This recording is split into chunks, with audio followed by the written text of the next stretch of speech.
சாயங்காலம் இன்ட்ரடியூஸ் ஆகல, இவரை இன்ட்ரடியூஸ் பண்ணுறேன். பெயிண்ட் இருக்கா சார்? ஆமாம் சார். அதையும் நீங்கள் எடுத்து வச்சுக்கலாம், நீங்கள் மார்க்கெட்டிங் பண்ணலாம். இதில் என்னென்ன மாதிரியான பயன் இருக்குன்னு சொல்கிறோம். அதை என்னைக்கோ ஒரு நாளைக்கு என்ன சார் பண்ணுறது, இன்றைக்கே பண்ணிக்கலாம் சார். ஒரு நைட்டு உங்களுக்கு வாய்ப்பு, பெயிண்டிங் வாய்ப்பு சொல்கிற நிமிஷத்தில் நடக்குது. அப்போ அந்த மாதிரி ஒரு நைட்டு முழுவதும் கடினமான அந்த பெயிண்டிங் பண்ணிட்டு வந்தவங்க நாங்கள்.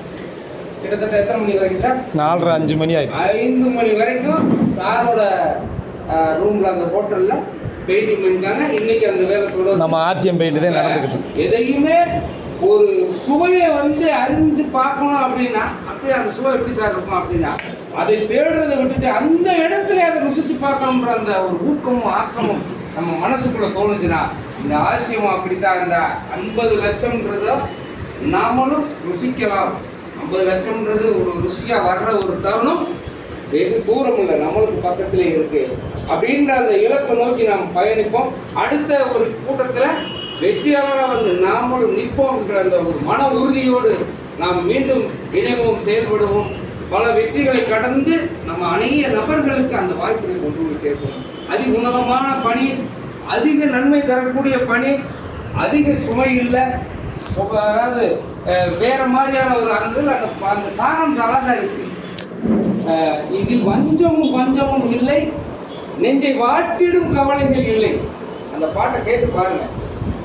இதில் வஞ்சமும் பஞ்சமும் இல்லை, நெஞ்சை வாட்டிடும் கவலைகள் இல்லை.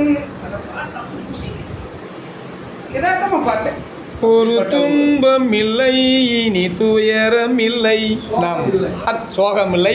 ஆர்சிஎம் நம் கூட இருக்கும் வரையில் எந்ததுமே கவலையே கிடையாது அப்படின்ற ஒரு விஷயத்தை ஊக்கப்படுத்தின அந்த பாட்டு மாதிரி எல்லாருடைய மனசுலையும் ஆர்சிஎம்ன்ற அந்த விஷயம் துடிப்பா இருந்துச்சுன்னா, வெற்றின்ற இலக்கை நீங்கள் அடைகிறதுல ஒரு மாற்று கருத்து இல்லை என்று கூறிக்கொண்டு வந்திருக்கின்ற அனைவரையும் மீண்டும் ஒரு முறை வாழ்த்தி வெற்றியாளராக வருக என்று இந்த நன்றி உரையோடு முடிக்கிறது மட்டும் இல்லாமல் தொடரும் என்று வாக்குறுதி கொடுத்து ஜெயாசி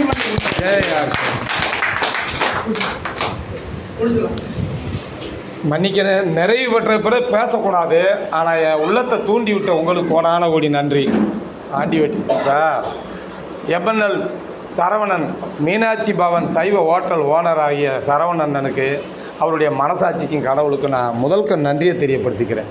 என்னன்னு கேட்டிங்கன்னா, இந்த ஆர்சிஎம் பொருளில் இருந்த விஷயங்களை பூரா நிறைய நான் சொல்லி திடீர்னு நேற்று ஏதோ ஒரு குருட்டு அனுக்கிரகமாக, எப்போ அப்போ நம்ம கடைக்கு ஒயிட் வாஷ் பண்ணலான்னு நினைக்கிறேன், நாளை கழித்து குலதெய்வ வழிபாட்டுக்கு போகிறேன், ஆர்சிஎம் பெயிண்ட்லாமா இருக்குது, அடிச்சிருவீங்களான்ட்டாங்க. அடிக்கிறேன், நீங்கள் பார்த்து பர்மிஷன், சரி அடிங்கன்ட்டாங்க. அடிக்கிறீங்களா அடிங்கன்ட்டாங்க. இன்னைக்கு நைட்டே இருந்தே அடிங்க. அப்போ அதில் பாருங்கள் அந்த கடவுள், எனக்குள்ள ஒரு வைராக்கியம். இதில் ஒருத்தனுக்கு சேராத அந்த பெருமை. ஆண்டி வெட்டி சுத்துப்பட்டி கிராமத்துக்கெல்லாம் தாய் கிராமம். அது ஒரு பெரிய எம்எல்ஏ சட்டமன்ற தொகுதி. அத்தனை தொகுதியில் இன்றைக்கி செந்தில் சாரே நாளைக்கு வந்தாலும் இது எங்கள் ஆர்சிஎம் பெயிண்ட்டுன்னு கையை காட்டி சொல்லலாம். லீடர் சார் மாத்திரமில்ல, கடைக்கோடி தொண்டை நீதிபதியும் சொல்லலாம். இதே எம்என்எல் சரவணன் மீனாட்சி பவன் ஹோட்டல் ஓனரும் சொல்லலாம். சாப்பிட்றவங்க கேட்கும் பேசு பொருளாக ஆகுங்கிற பெருத்த நம்பிக்கையில் என் வாழ்க்கையிலேயே வயசு 43 44 தொடப்போகுது. இரவு பணி செய்து பெயிண்ட் அடிக்கிற வேலையை செஞ்சு இதை ப்ரூவ் பண்ணணுங்கிற ஒரு சத்தியத்துக்காக எடுத்துக்கிட்ட நைட்டு போராட்டத்தில் ஒருத்தர் சுகம் இல்லாமல் நம்ம ஆர்சிஎம் பெயிண்டெல்லாம் கடையடைச்சிட்டு போயிட்டார். அவரை நான் சப்போர்ட் பண்ணி கேட்டு, எனக்கு துணையாக வேல்முருகன் சார், வேல்முருகன் துணையாக மாடசாமி சார், மாடசாமிக்கு துணையாக அவர் ஐயா பெயிண்ட் அடிப்பார் ஐயோ நல்ல பேர் மகேஸ்வரன் சார், இப்படி கூட்டு முயற்சியில் எடுத்து நைட்டு பார்த்திங்கன்னா சொன்ன மாதிரி 10 மணிக்கு ஸ்டார்ட் பண்ணுறோம்னு சொல்லி நண்பர்களாக வர வச்சு 11 மணிக்கு ஸ்டார்ட் பண்ணி அதை வேலைக்காரனாக செய்யாமல் சாதனை படைக்கணுங்கிற காண்டி காலையில் 5 மணி வரைக்கும் என் கண் எமைச்சி எத்தனையோ தூங்கி விழுவேன். நவராத்திரிக்கு சிவராத்திரிக்கெல்லாம் உறங்கி விழுவேன். இது உறங்காமல் சத்திய போராட்டத்தை கனவுல எடுத்து ஒரு ஒயிட் கோட்டிங் பண்ணிட்டேன். இன்றைக்கி நைட்டு அதே தூக்கத்தை அர்ப்பணித்து இந்த 2 நாள் தூக்கத்தில் ஆர்சிஎம்ங்கிற பெயிண்டை நடு மத்தியில் போய் பார்க்கக்கூடிய பேசும் பொருளாக ஹோட்டலில் உட்காந்து சாப்பிட்ற ஒவ்வொரு வாடிக்கையாளரும் கேட்பாங்கங்கிற சத்தியத்தோடு இன்றைக்கி அதனுடைய நிறைவு குங்குமம் வச்சு முடிக்கிற கட்டத்துக்கு வச்சு இல்லை அந்த வந்தாச்சு. அதனால்